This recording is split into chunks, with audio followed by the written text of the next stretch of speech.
TV47, the home of untold stories.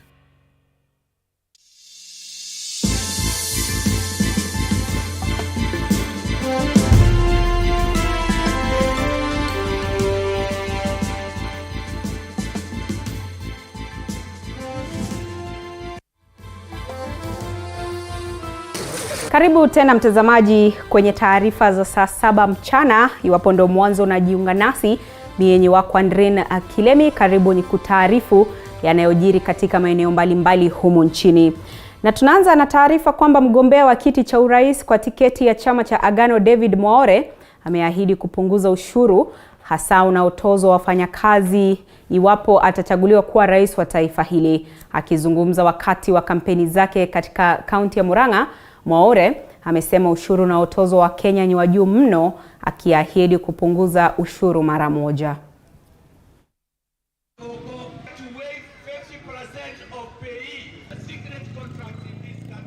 We are going to waive 50% of pay, 50% ya matax, ili mtu ambaye anapata 25,000 aweze kupeleka nyumbani 1 extra 1,000 shillings. Mtu wa 35 aweze kupeleka kama 3,000. And that is just an immediate solution, kwa sababu we are in an emergency. Hii nchi ni broke, and yet hii nchi iko na pesa nyingi sana. Ya tatu tulisema kwa nyinyi ndugu zetu na dada zetu wafanyabiashara, on the first day we are in there, we are going to waive tax penalties. Wananchi wanaficha pesa nyumbani, hawataki kukimbia kwa bank kwa sababu KRA imepewa target. Na saa hii wananchi hawajui kufanya nini, vijana wamekosa ajira. Nikasema we shall waive tax penalties so that there will be money kwa mifuko ya watu ili waweze kuanza kujimudu kimaisha. Na serikali imewatuma maafisa zaidi wa polisi kushika doria wakati wa uchaguzi katika kaunti ya Marsabit ambayo imeshuhudia msukosuko ya kiusalama. Mshirikishi wa eneo la mashariki mwa Kenya Evans Ashoki amesema kuwa idara ya usalama iko tayari kusaidia tume huru ya uchaguzi na mipaka nchini IEBC kuendesha zoezi hilo. Huku zikisalia siku 12 tu kabla ya uchaguzi mkuu, serikali imekaza kamba kwa kushika doria katika kaunti ya Marsabit ili kuhakikisha kuwa hali ya usalama iko shwari. And we have finalized our plans and we are ready to support IEBC conduct a free, fair and credible elections in Marsabit County. Our officers will provide the security for elections officials and elections material to all corners of Marsabit County. Akiongea baada ya mkutano na maafisa wakuu wa usalama katika kaunti hiyo, mshirikishi wa eneo la mashariki mwa Kenya Evans Ashoki amewataka wananchi kutokuwa na hofu yoyote ya kiusalama wakati huu, akisema kuwa kuna uzindulizi wa mpango wa operesheni mpya inayojulikana kama operesheni Rejesha Amani itakayolenga wahalifu. Vile ningependa kuuliza wananchi ambao bado wanamiliki silaha kinyume na sheria wazirejeshe haraka iwezekanavyo. La sivyo tutazifuata na tutazisaka na tutawashika na tutawapeleka kotini. Kulingana na mkuu wa kitengo cha kikosi cha GSU nchini Douglas Kanja, idara ya polisi iko tayari kuhakikisha uchaguzi utakuwa wa amani katika kaunti hiyo. We are prepared and we are set to ensure that the upcoming elections are held in an atmosphere that encourages everybody to exercise their democratic rights as enshrined in our constitution. The security teams that you can see here, they are prepared to ensure that Marsabit is secure.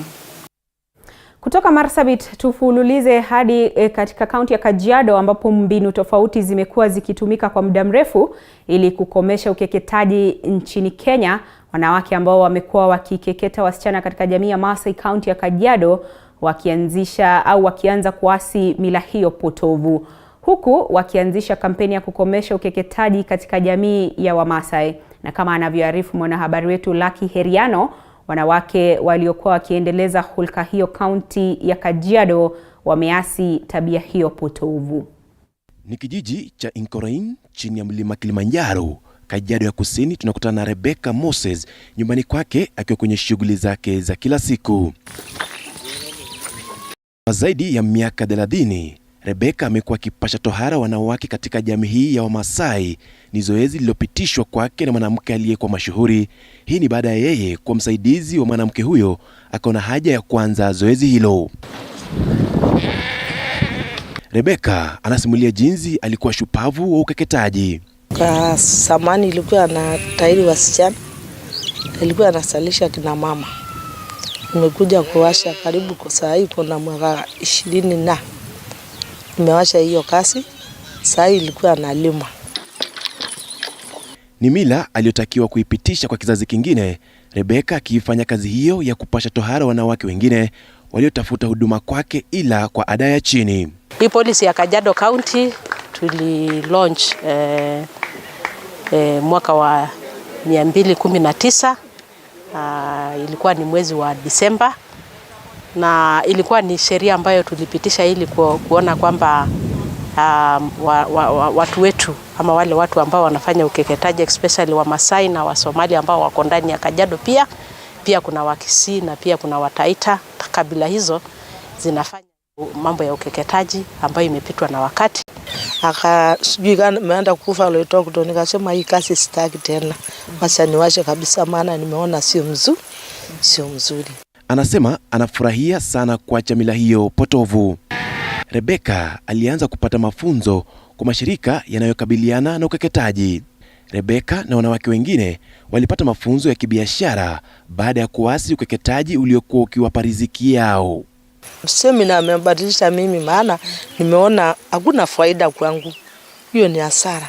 Uje kukereketa watoto wa watu akufe. Hiyo ni mbuzi tu. Mbuzi hata aendi shilingi 3,000. Kaunti ya Kajiado ni kaunti ya kwanza kubuni sheria zitakazokabiliana na ukeketaji. Rais Uhuru Kenyatta alitoa amri ya kukomesha ukeketaji ifikiapo mwaka 2022. Katika jamii hii ambayo inaenzi utamaduni na mila hiyo, inahitaji ujasiri kuzungumzia swala la ukeketaji.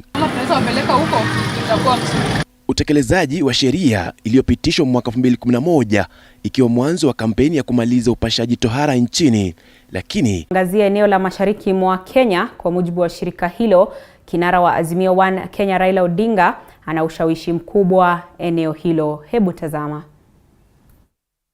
Let's look at the presidential contest, and as per the survey, Raila Odinga was leading at 57%, an improvement of 2% from a poll we had released 3 weeks ago. So he has gained 2% in the last 3 weeks, followed by Ruto at 21%.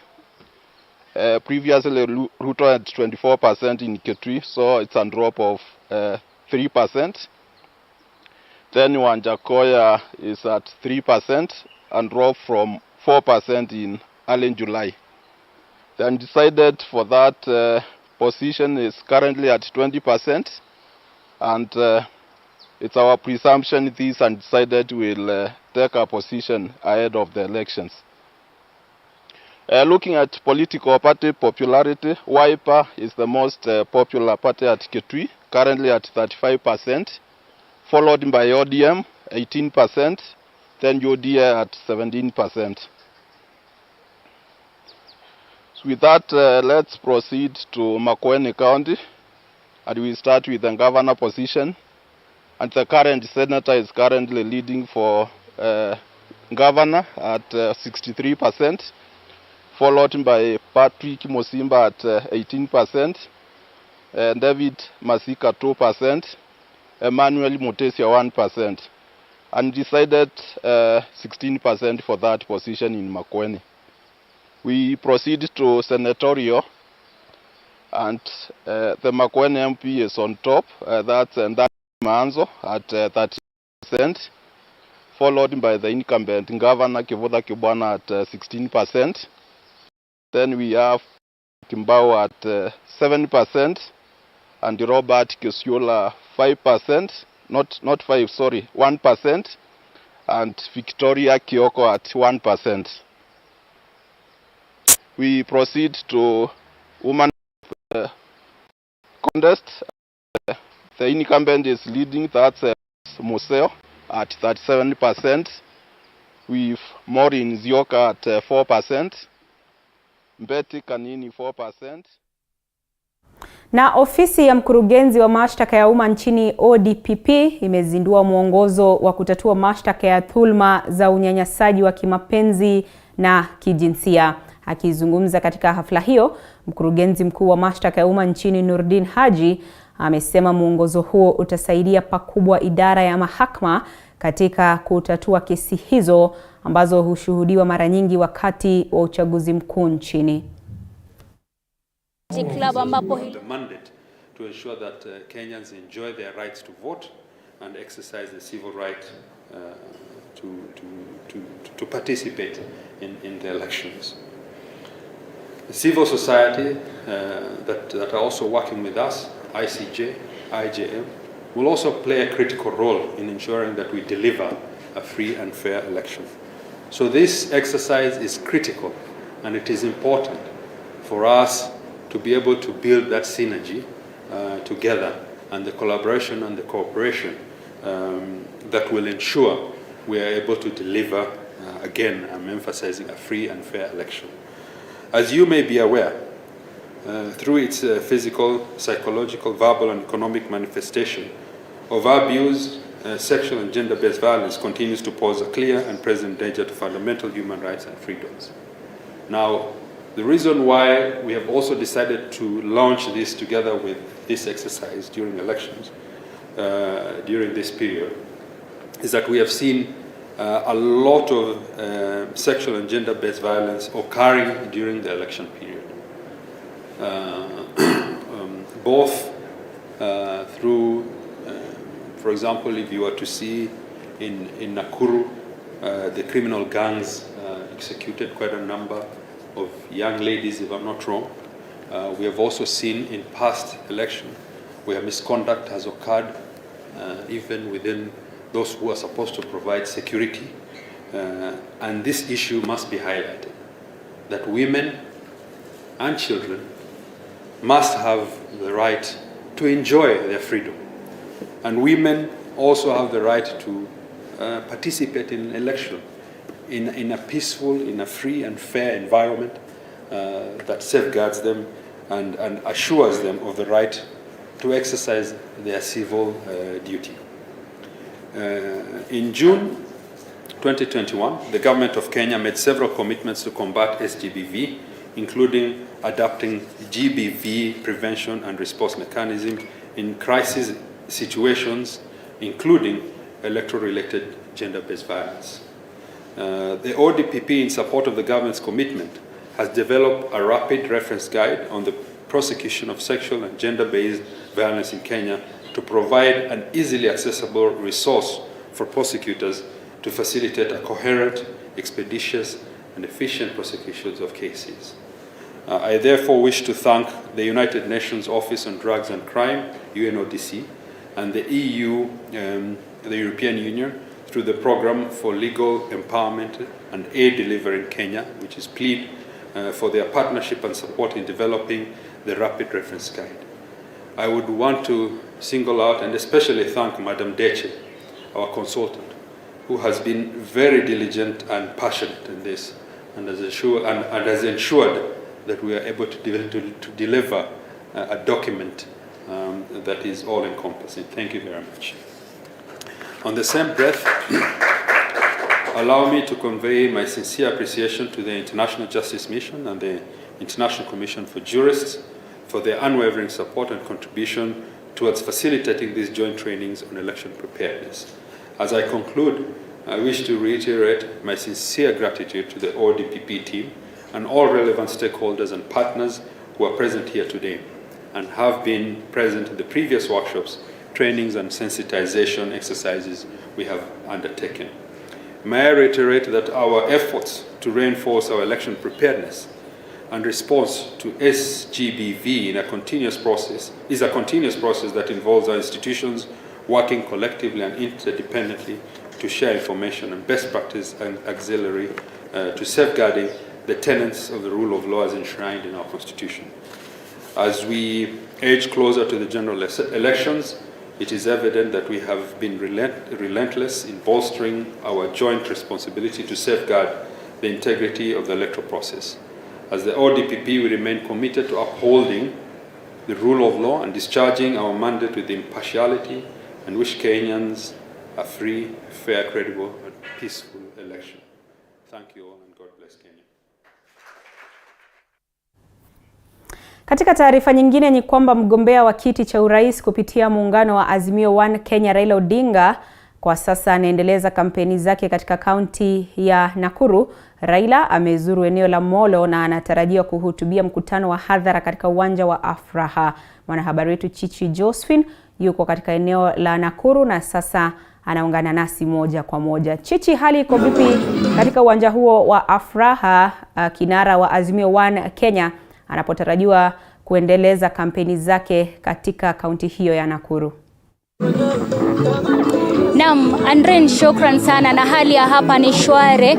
Iwapo nitakueleza ni kwamba si Afraha lakini ni uwanja wa kuchezea wa Kisulisuli katika eneo hili la Nakuru. Elewa kwamba ziara za kinara wa ODM ama kinara wa Azimio la Umoja Raila Odinga anatarajiwa kufika eneo hili wakati wowote kuanzia sasa. Na sasa hivi amekuwa akifanya mkutano kutoka eneo la Elbagon, ambapo baada ya hapo atakuwa akifika katika eneo la Kaptembwa, baadaye katika eneo la Shabab, na baadaye mkutano mkuu utakuwa katika eneo hili ambapo nimesimama. Hivyo basi Andrea, elewa kwamba ni harakati ama ni kipindi cha mwisho ama chalala salama cha kampeni. Hivyo basi wanasiasa, kila mwanasiasa anazidi kuvuta kila bomba ngoma upande wake. Hivyo basi shukran Andrea, na nitazidi kuzungumza na wakazi nielewe kwamba wakazi wameweza kufika katika eneo hili ambapo wanamsubiria kinara wa Azimio la Umoja Raila Odinga akiwa na wenzake. Hivyo basi Andrea, bila kupoteza wakati niweze kuzungumza na wakazi waweze kunieleza baadhi ya matarajio ambayo yanao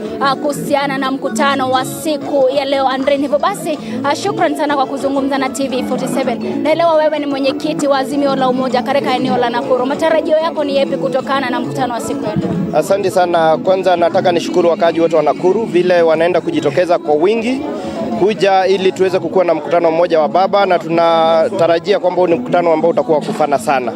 Kumbuka kwamba tumebakisha siku 10, takriban siku 10 ama siku 9 tuweze kufika katika uchaguzi mkuu, na tunatarajia baba atapata kura mingi sana hapa Nakuru. Tumekuwa tukifanya campaign round the clock, na ameanza kule Elbagon akikuja hapa Nakuru town, na tunatarajia kwamba ifikapo tarehe 9 mwezi ujao baba atajizorea kula mingi sana hapa Nakuru, na we are expecting that ataibuka pia kuwa mshindi katika kura za kitaifa na kuwa the next president of the Republic of Kenya.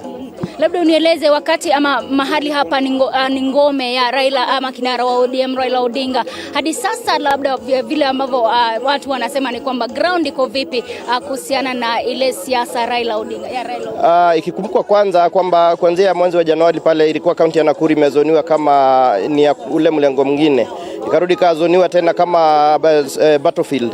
Lakini saa hizi tumeona imebadilika kutoka battleground inaendelea kukua ni ya baba, na tunatarajia kwamba ile kazi tumefanya hapa Nakuru ya campaign, we are expecting kwamba baba atapata over 80% ya kura za Nakuru ambazo ni 1.05 million votes za Nakuru. Yes. Kwa nini muambie wa Kenya waweze labda kupigia upato Raila Odinga?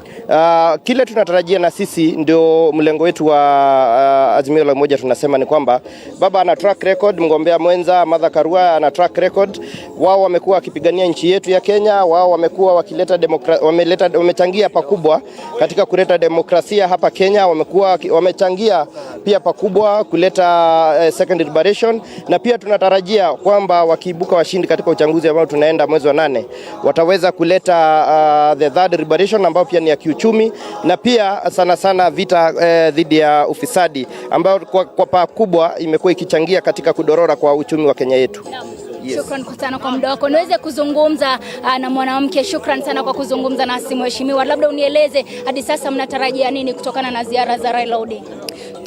Siku ya leo tunachotarajia zaidi ni kuconsolidate kura zetu ambazo watu wetu wamesema tunapea baba, ili tuzilete pamoja na hakikisho la mwisho la kwamba serikali inaangalia usalama wetu, kwa sababu tuko tayari kuchagua Mheshimiwa Raila Amolo Odinga kuwa rais wetu. Kwa hivyo kwetu siku ya leo ni ile the assurance ya kwamba kuna amani, ya kwamba watu wetu wajitokeze kwa wingi ili tumchague baba kuwa rais. Na wewe kama mwanamke, tuliweza kuona Raila Odinga amemchagua mwanamke kuwa mgombea mwenza. Unajihisi aje ama vipi kama wewe kama mwanamke? Sisi tunajisikia kama partners. Tunajua ya kwamba Mheshimiwa Raila Odinga ni yeye kiongozi ambaye amemchukua mke mwenza, yani mgombea mwenza akiwa mama, na sasa hiyo inatupa fursa ya kujua ya sasa kama akina mama we are part of this government and we are very excited. Na sisi tunasema ni baba na mother. Yes. Hali kadhalika tunaelekea katika uchaguzi wa Agosti 9 kuhusiana na usalama wa wanawake. Labda mmejiandaa vipi kuhakikisha kwamba vurugu na ghasia zitaweza kutokea? Tumeendelea kuzungumzia watu wetu, tunazungumza na vijana kama unavyoona tuko na vijana wengi hapa.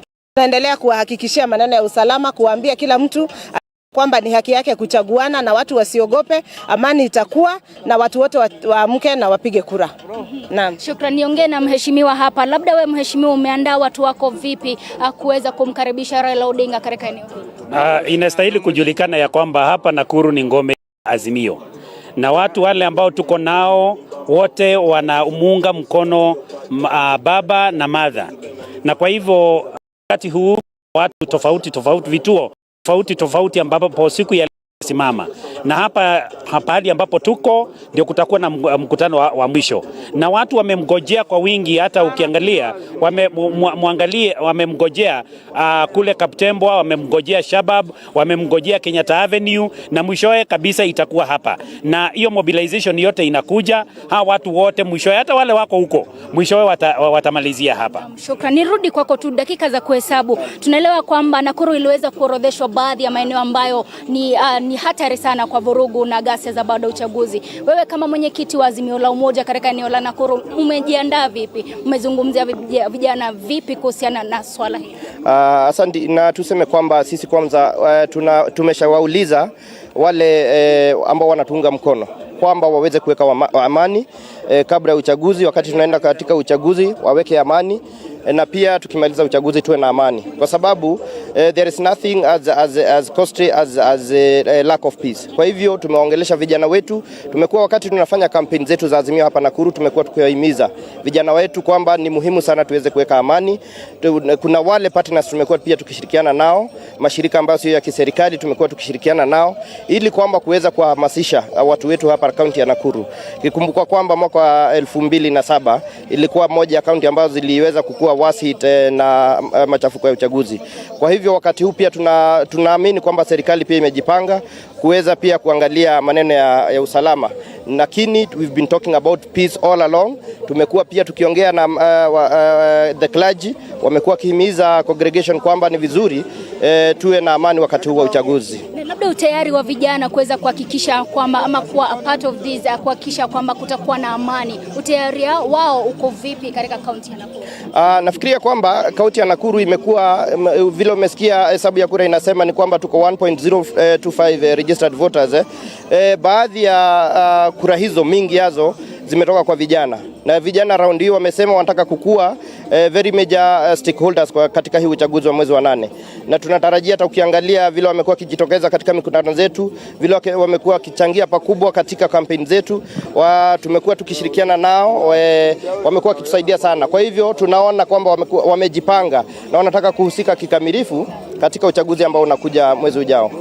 Shukran. Basi Endrin, kumbuka kwamba ni wadau ambao hii leo wanajitayarisha, wako tisti kuweza kumsubiria yule kinara wa Azimio la Umoja ambaye ni Raila Odinga. Elewa kwamba anafanya ziara zake katika kaunti ya Nakuru. Hapo awali aliweza kufika katika eneo la Elbagon, ambapo baadaye atafika Kaptemba kama nilivyokueleza, Shabab, na kisha mkutano mkuu utakuwa katika eneo hili la Kisulisuli. Elewa kwamba kama nilivyokuambia ni kipindi cha lala salama kwa wanasiasa wote ambao kila mmoja anajaribu kujaribu kujizolea kura zaidi wakati ambapo tunaelekea katika uchaguzi wa Agosti 9. Na ieleweke kwamba siasa za Nakuru si siasa tu. Wanasema kwamba iwapo Nakuru itachomeka basi Kenya yote imechomeka, na hivyo basi wanatayarisha kuhakikisha kuwa tunapoelekea katika uchaguzi wa Agosti 9 hakutakuwa na vurugu zozote, na hivyo basi kila mmoja anahakikisha kwamba atakapofika Nakuru anazingatia amani wakati ambapo tunaelekea kwenye uchaguzi wa Agosti 9. Na ieleweke kwamba Nakuru ina wapiga kura milioni 1.05. Hivyo basi Andrin, niruhusu niweze kuzungumza na wakazi zaidi. Niruhusu wakati wote kuanzia sasa Raila Odinga atakuwa akifika katika eneo hili. Ni taarifa ambayo nitazidi kuandaa kwa watazamaji wetu wakati wa saa 1 na saa 3. Hivyo basi Andrin, kwa sasa sina la ziada ila tu nitakurudisha kwako studioni. Jina langu ni Chichi Josephine.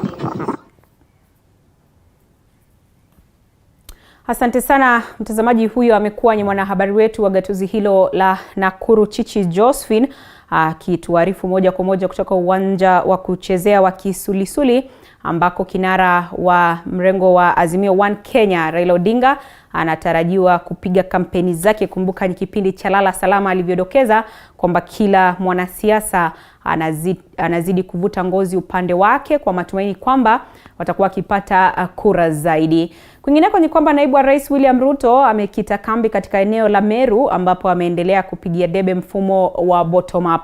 Tufululize hadi katika kaunti ya Meru tusikilize yanayojiri.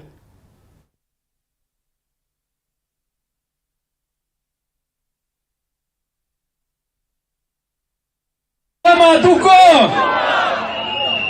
rais wetu wa 5. Nikubali niseme mambo mawili tu na si ya siasa. 2 tu. Nikisema moja kuna kitu itakukosa, ngoja niseme 2. Kwanza, mimi ni mzee wa Njoli Ncheke. Na kuna mambo tumeona kwa TV jana. Tukaona kama wa Meru. Na nimetoka Njoli kuanzia mwanzo mpaka mwisho. Tukaona Martha Karua amepelekwa shireni ya Njoli. Tukaona Raila Odinga amepelekwa shireni ya Njoli. Wala wa Meru wako hapa. Si mnajua Meru yetu Njoli inakuwa namna gani? Tunapeleka wakina mama huko. Na yule mtu hayafanywa ile mambo mengine tunampeleka huko. Kwa hivyo sisi kama wazee wa Meru, nilipigiwa simu jana na mzee wa Njoli ambaye ako na miaka zaidi ya 100.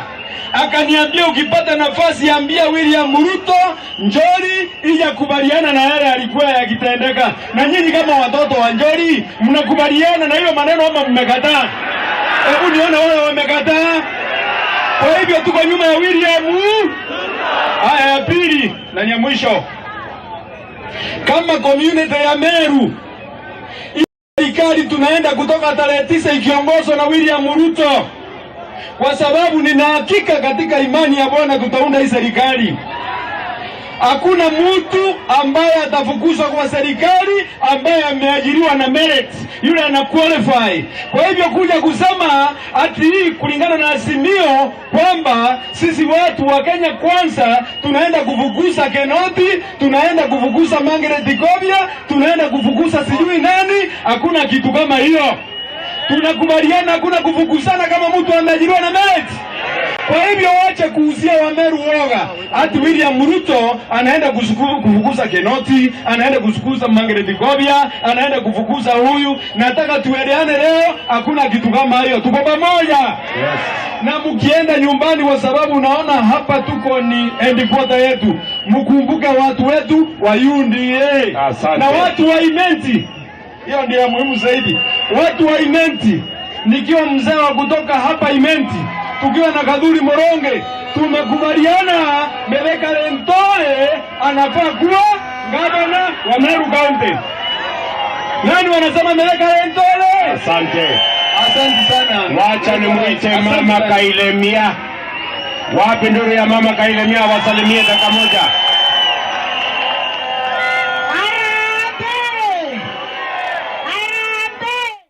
Na mtazamaji, ni siasa za Kenya kwanza katika mji huo wa Meru, dakika au wakati wa lala salama, kila mrengo ukizidi kujitafutia kura katika maeneo tofauti tofauti. Yupo pale naibu wa Rais William Ruto akiongoza mkutano huo wa kisiasa. Ni taarifa ambayo tunazidi kuifuatilia. Utakuwa unaipokea kadri matukio yatakavyokuwa yanatukia. Kwa sasa tunapunga unyunyu kidogo, tukirejea tunarejea na taarifa zaidi.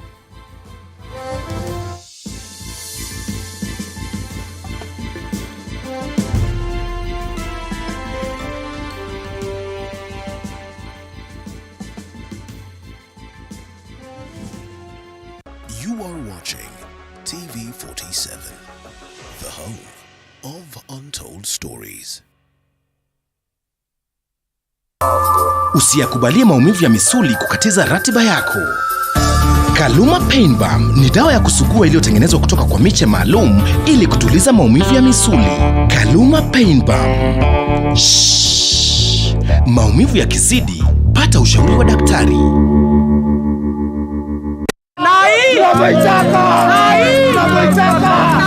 My name is Polikapigathe, and I humbly seek your vote to become Governor Nairobi City County 047 on August 9th, 2022 general election. I am running on Azimio la Umoja ticket in Nairobi City County with my Deputy Governor Professor Philip Kaloki. We humbly seek to become your servants, to make Nairobi great, to transform the city, make it our beautiful home, make it a beautiful workplace.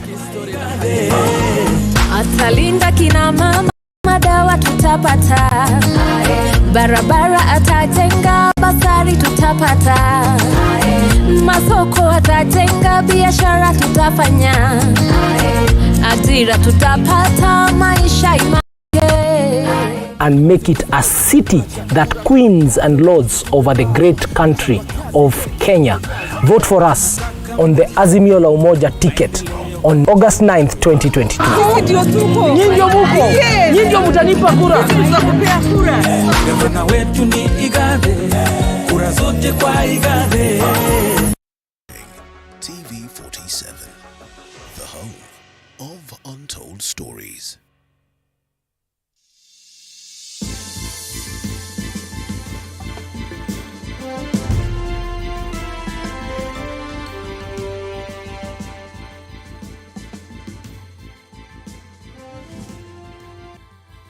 Karibu tena mtazamaji, nizidi kukutaarifu. Hatua ya waziri wa usalama wa ndani Dr. Fred Matiang'i kuwaonya Wakenya kuwa huenda wakawachagua viongozi wasio na maadili kwenye uchaguzi mkuu ujao inaendelea kuibua hisia mseto. Ikikumbukwa, Matiang'i amesema viongozi hao wanawahadaa Wakenya na pesa ili waweze kuwachagua, hatua anayodai imepelekea upungufu wa noti za shilingi 200 na 100 nchini. Kwa sasa tunaungana na mwanahabari wetu Boniface Baraza moja kwa moja kuchanganua swala zima. Boniface.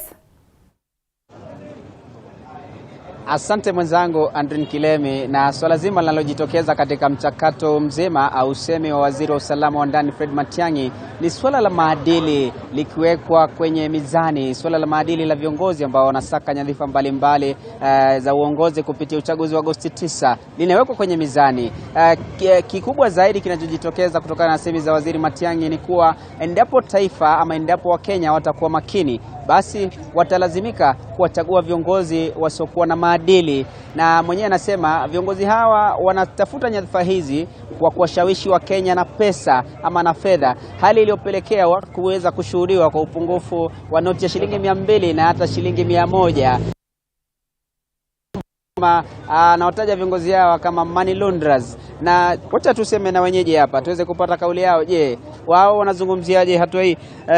Mwanzo naomba ujitambulishe. Waziri Matiang'i anasema endapo hamtakuwa makini huenda mkachagua viongozi 44% wasiokuwa na akili ambao wanatumia pesa kuwashawishi ama wanafanya kile ambacho tunasema utakatishaji wa fedha, the so called money laundering in English. Unazungumziaje hatua hii?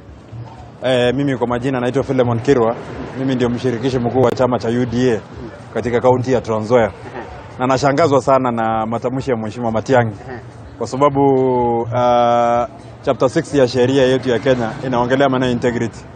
Na before mtu yote apitishwe asimame kiti yote na IEBC, lazima present kitu inaitwa certificate of good conduct, ambayo inasimamiwa na kitengo moja ya Mheshimiwa Matiang'i inaitwa CID. Ndio usimame uko cleared na IEBC, lazima uko cleared na CID. Kumaanisha yeye alifail kwa kazi yake ya kuclear candidates.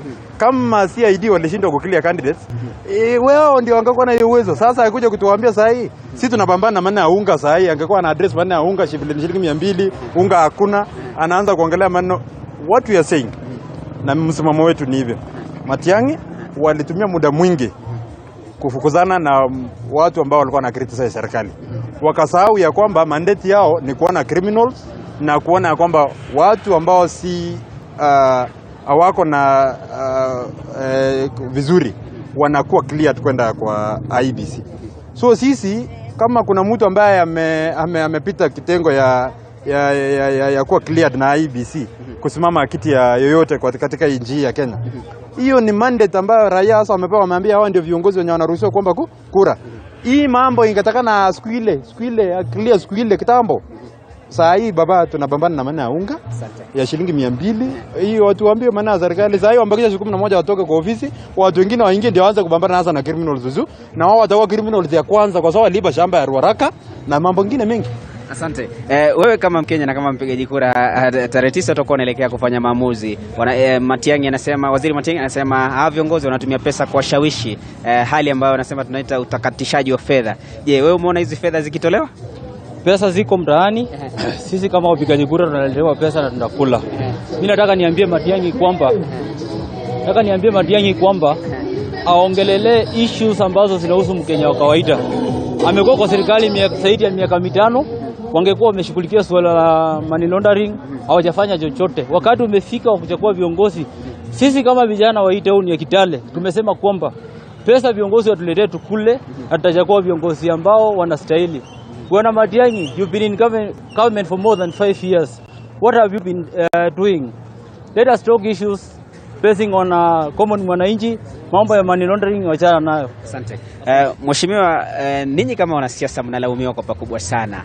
Na naomba mwanzo ujitambulishe kwa faida ya watazamaji wetu. Mnalaumiwa kwa pakubwa kwamba mnatumia pesa kuwashawishi na ninyi mnahusika katika masuala mbalimbali ya utovu wa maadili ama ukosefu wa maadili, na inasemekana kwamba hamna maadili. Mnatumia mbinu hii kuwashawishi Wakenya kwa kwanza mimi naitwa Mheshimiwa Ruben Chabai Chesoli, mbunge mtarajiwa wa kwanza kwa chama cha ODM.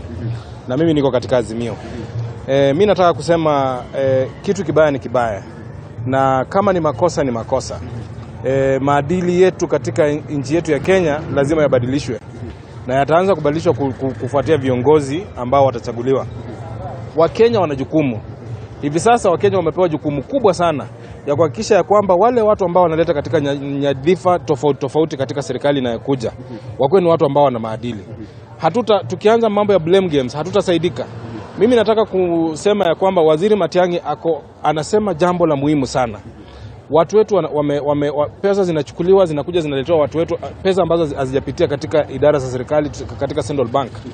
Na wale wakora ambao wanatumia hizo fedha wamekuja kuhonga watu ili wapewe uongozi. Na wakati wananchi wetu wanaongwa ili uongozi upatikane, inamaanisha ya kwamba kesho wakati wewe utataka kutafuta haki hautapata. Manake haki yako already ushainunua. Na mimi kama kiongozi ningesema hivi, wananchi wa Kenya, sisi tukue ni watu ambao tulienda shule na tukahitimu na tukakuwa na akili fulani, na ya kwamba wazazi wetu hawakulipa karo bure. Na ya kwamba watu kama watakuja kuwaletea pesa ambazo zimekuwa ni money laundered. Hizo pesa nyinyi chukueni mzitumie, lakini wakati wa kuchagua viongozi tuchague viongozi ambao wako na maadili. Kiongozi ambao unajua kwamba mtoto wako kesho akienda kutafuta kazi katika serikali atapewa kazi based on merit, lakini sio kwa kiwango ya pesa ambayo ametoa. Kiongozi ambaye wewe unajua kesho ataenda kushughulikia maslahi ya wewe kama mwana Trans Nzoia, ukijua kwamba wewe ni mkulima wa mahindi na bei yako ya mahindi itashughulikiwa na nani. Kiongozi ambaye atahakikisha kwamba watu wa kwanza Trans Nzoia wanakaa kwa umoja, ambao watakuwa na unity of purpose. Sio unity yenye inaletwa kwa sababu mtu amekuja kuwaonga na pesa fulani, alafu kesho atakuja kuwatusi na hamtaona penye mnaenda. Na jambo la muhimu zaidi, mwisho kabisa tunapomalizia mheshimiwa, je, kama taifa tumefeli wapi ndio hali hii inashuhudiwa kipindi hiki cha uchaguzi? Wajua hii ufisadi iko kila mahali katika nchi yetu ya Kenya. Na ufisadi imetoka kutoka chini kwenda juu. Na lazima tukubali ya kwamba kuanza kung'oa ufisadi inaanza na mimi na wewe. Ya kwamba Mheshimiwa Matiang'i ndio yeye ni waziri wa usalama. Hakikisha kwamba kitengo cha usalama kinafanya kazi yake, kinaajibika. Alafu pia hakikisha kwamba Jambo lingine ambalo sisi tunaangalia katika kuendesha serikali ya kwamba mambo ambayo yanazingatiwa zaidi ni mambo ambayo yataleta maadili. Tusiwe ni watu ambao wewe unatoa shilingi 50 na uachiliwe, lakini unasema ya kwamba ule mwingine ni mfisadi na wewe si mfisadi. Wakati wewe unaongana ujue umekuwa mfisadi pia. Kwa hivyo sisi kama Wanakenya pia tuwajibike, tukue ni watu ambao tuna maadili. Anasema imepelekea upungufu wa noti ya shilingi 200 na shilingi 100. Je, hizi noti mko nazo ama ziko wapi? Angesema imeletea upungufu wa noti ya shilingi 50 ningekubali kwa sababu 50 ndio naona inatembea sana. Lakini 200 ninajua serikali ya Kenya inaweza fanya ile inafanya ihakikisha kwamba hizo pesa kwa sababu hiyo ni change. Na kama unataka kuchange pesa kwa small denominations inamaanisha kwamba utachukua the big denomination urudishe alafu upeane zile small denominations. So hatutasema ya kwamba ni upungufu wa fedha, lakini money laundering iko na hiyo money laundering ndio tunataka kusimamisha. Asante mheshimiwa. Naomba tuseme nawe kama kiongozi wa kanisa, kama kiongozi wa kidini, hali hii inashuhudiwa kipindi hiki, nani wa kulaumiwa na kama taifa tumefeli wapi na kipi aswa kinapaswa kufanyika kuona kuwa hali hii inaweza kukabiliwa? Majina yangu naitwa mchungaji Christopher Korir kutoka Kitale. Ningelipenda kukubaliana ya kwamba hongo kwa namna yoyote ina ushawishi katika maisha ya mtu. Hata Biblia inasema katika Kutoka 23:8 ya kwamba nawe usipokee hongo, maana hongo huwapofusha macho ya waonao na kupotoa macho ya wenye haki.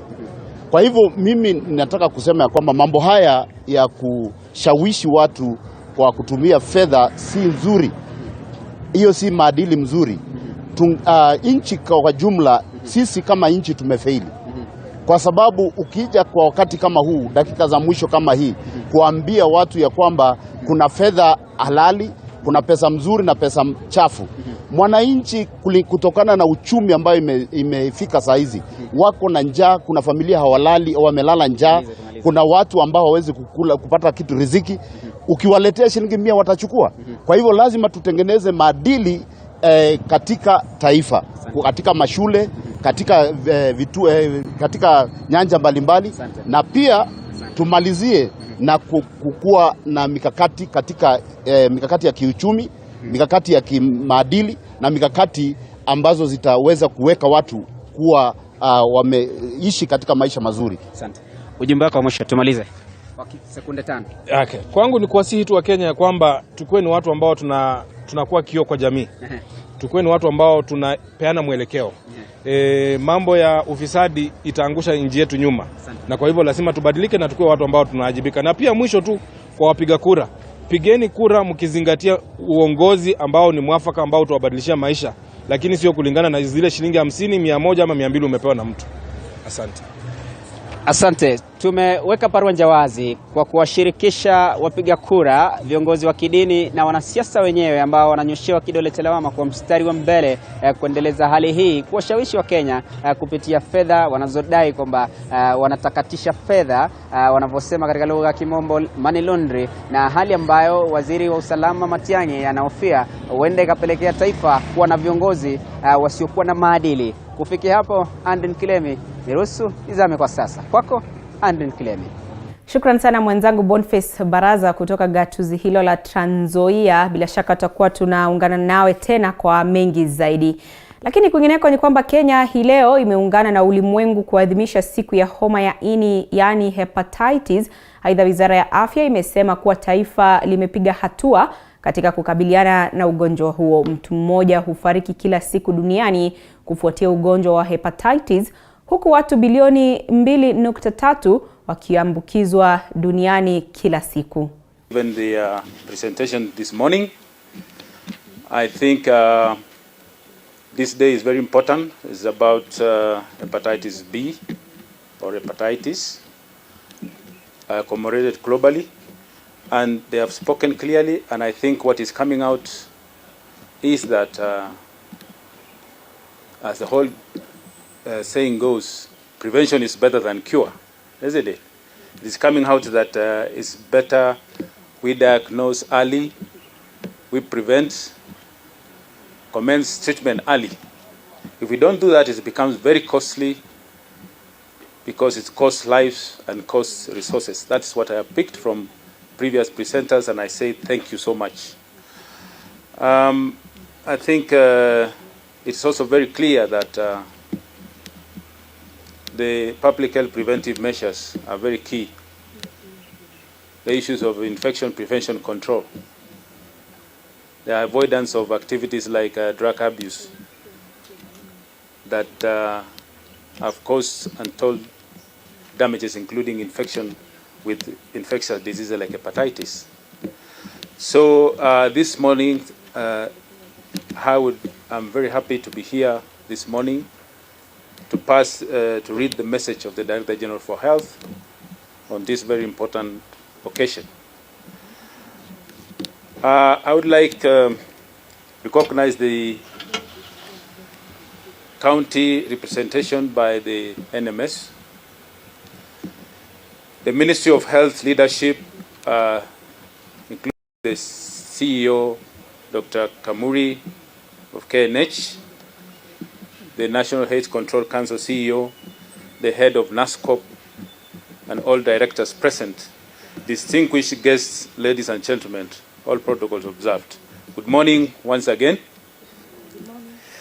It is my great pleasure to be here today to participate and commemorate this year's World Hepatitis Day. I appreciate and acknowledge the organizers of the event from my ministry, partners and implementers for ensuring the commemoration have been undertaken on yearly basis. Allow me to acknowledge and appreciate the World Health Organization for not relenting on the same and ensuring that there is global creation of awareness towards hepatitis.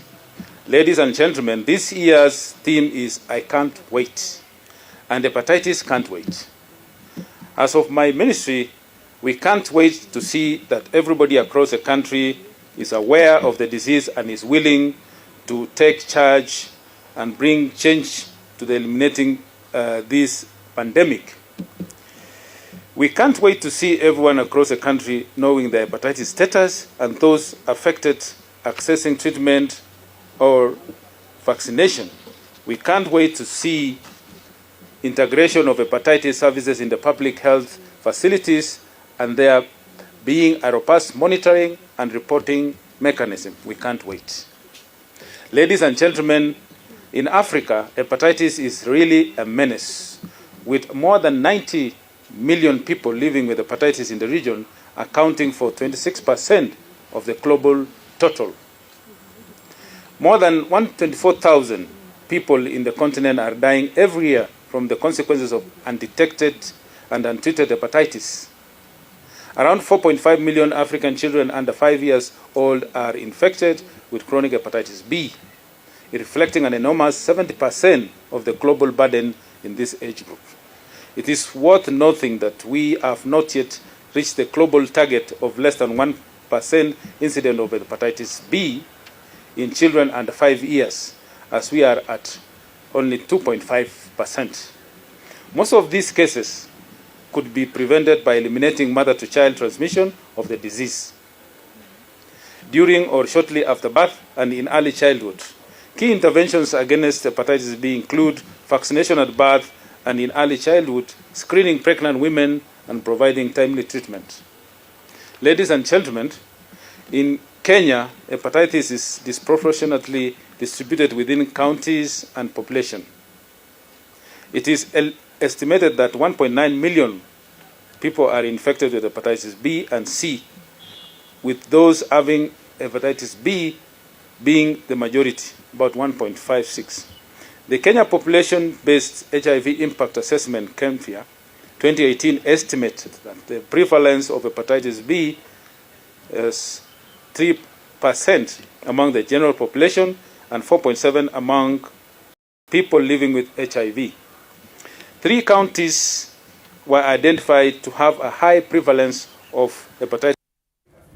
Na wakazi katika kaunti ya Embu wanahimizwa kupokea chanjo dhidi ya virusi vya corona kutokana na idadi ya walioambukizwa virusi hivyo ambavyo vimeendelea kuongezeka.